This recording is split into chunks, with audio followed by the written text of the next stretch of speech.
Introduction. Spartacus, known to many through the series, led a fascinating life that differed in several aspects from its depiction. In this exploration, we'll delve into the real-life story of Spartacus, shedding light onto his origins, life as a gladiator, and the events of the Third Civil War. His early life. Spartacus, born around 111 years before the Common Era, in Thrace, present-day Bulgaria and Greece, was captured by Romans and sold into slavery. Trained as a gladiator in Capua, Italy, he later became a leader in the Third Civil War, along with Crassus, Gannicus, Castus, and Anemaeus. Now you might wonder who Castus is because you've never heard of him in this series before, and we'll come to that in a sec. Despite limited historical records, he was recognized as an accomplished military leader, similar to his portrayal in the series Spartacus we are talking about. His life in the Ludus of Lentulus Spartacus. Before Spartacus' enslavement, he lived a free life as a free man. However, the circumstances leading to his enslavement remain unknown. Spartacus and his wife were both enslaved, likely due to the Romans breaking a contractual agreement or something like that. Additionally, there was another gladiator named Crassus, who we mentioned just a sec before, a Gallic gladiator who, like Spartacus, fought under the tutelage of Quintus Lentulus Spartacus in his Ludus. Crassus played a significant role as a companion to Spartacus and the other leaders of the slave rebellion. The escape. Around 70 slaves participated in the escape plot from the Ludus, overpowering their captors, seizing weapons and armor, and recruiting more slaves. They eventually found a refuge on Mount Vesuvius. While Roman accounts often present Spartacus as the sole leader, it is possible that their hierarchical view of military leadership influenced this interpretation, overshadowing other significant slave leaders. Thus, the rebellion began in earnest, marking the start of the Third Civil War. The Third Civil War. The Roman response to the rebellion faced challenges due to the absence of legions engaged in other conflicts. The Roman militia, led by Gaius Claudius Glabba, besieged Spartacus and his camp on Mount Vesuvius. However, Spartacus surprised them by descending the volcano's steep side with his men and attacking the unfortified Roman camp. They defeated multiple Roman expeditions and gained more supporters, swelling their ranks to approximately 70,000 men. These victories attracted more slaves to join Spartacus' forces, including many Celts, Gauls, as well as even former Roman legions and veterans, it is said. The rural background of many slaves joining Spartacus' ranks contrasted with the urban slaves who were considered more privileged and accustomed to city life. The rebels departed from their winter encampments and began the northward movement. Simultaneously, the Roman Senate dispatched consular legions commanded by Lucius Gellius and Gnaeus Cornelius Lentulus Claudianus. This is his full name of the second commander, to confront the rebellion, similar to what we saw in the first episode of War of the Dead. Although the legions initially achieved success by defeating a group of 30,000 rebels led by Crassus near Mount Garganus, they were ultimately subsequently defeated by Spartacus.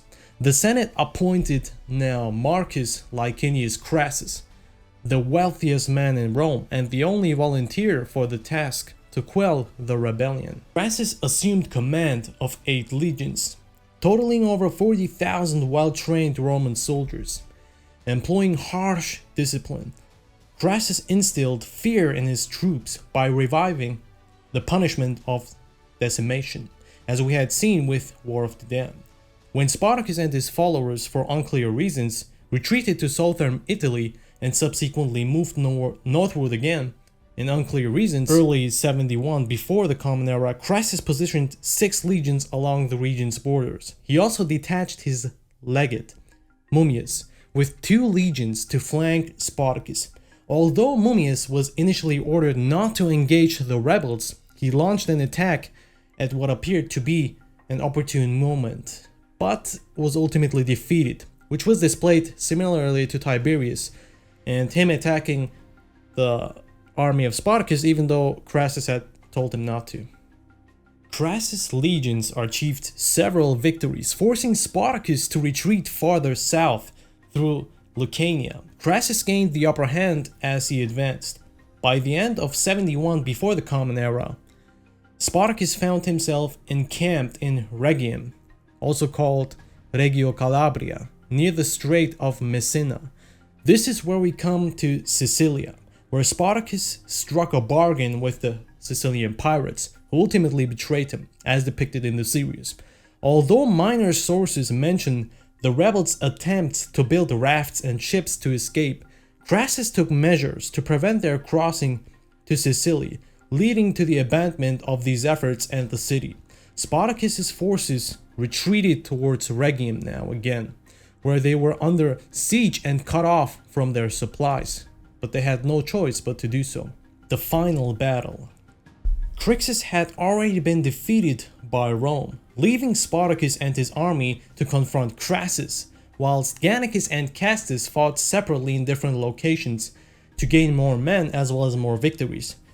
But Gannicus and Castus, fighting alongside each other and actually being successful, ultimately suffered defeat at the hands of the Romans. Pompey's legions also returned from Hispania, and the Senate ordered them to head south to assist Crassus. However, Crassus feared that Pompey's involvement would diminish his own credit for defeating Spartacus.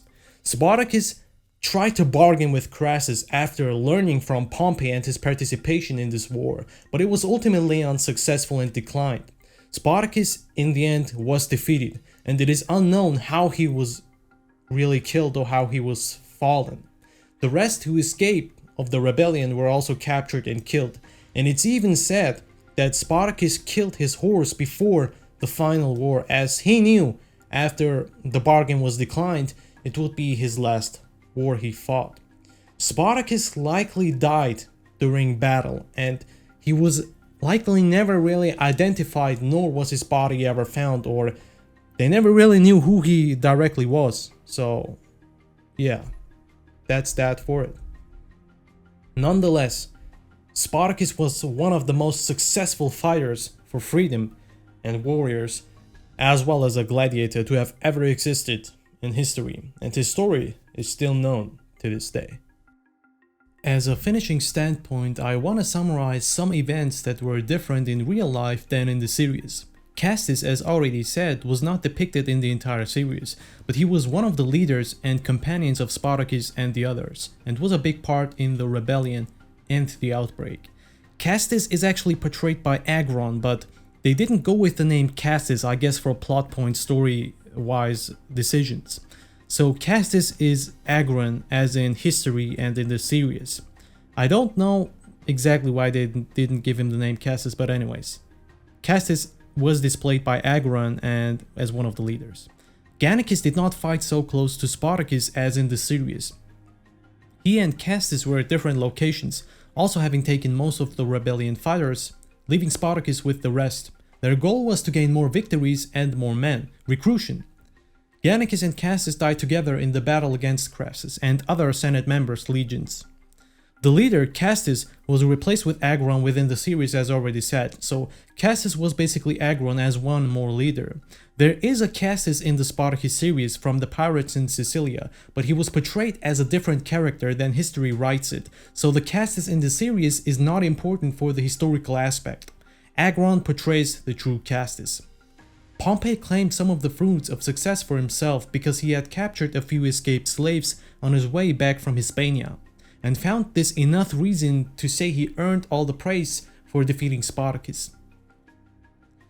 Caesar was not actually with Crassus when they defeated Crixus in front of the gates of Rome, as depicted in the series. Caesar was somewhere completely else in the Third Servile War in Rhodes. Also, in reality, Spartacus let the Romans fight as seen in the series as a tribute for Crixus, because he was killed by the Romans. And these were basically all the major events that differed a little in history in comparison to the series, but the Spartacus series as a whole did a fantastic job depicting Spartacus's events in real life as they really occurred, for the most part.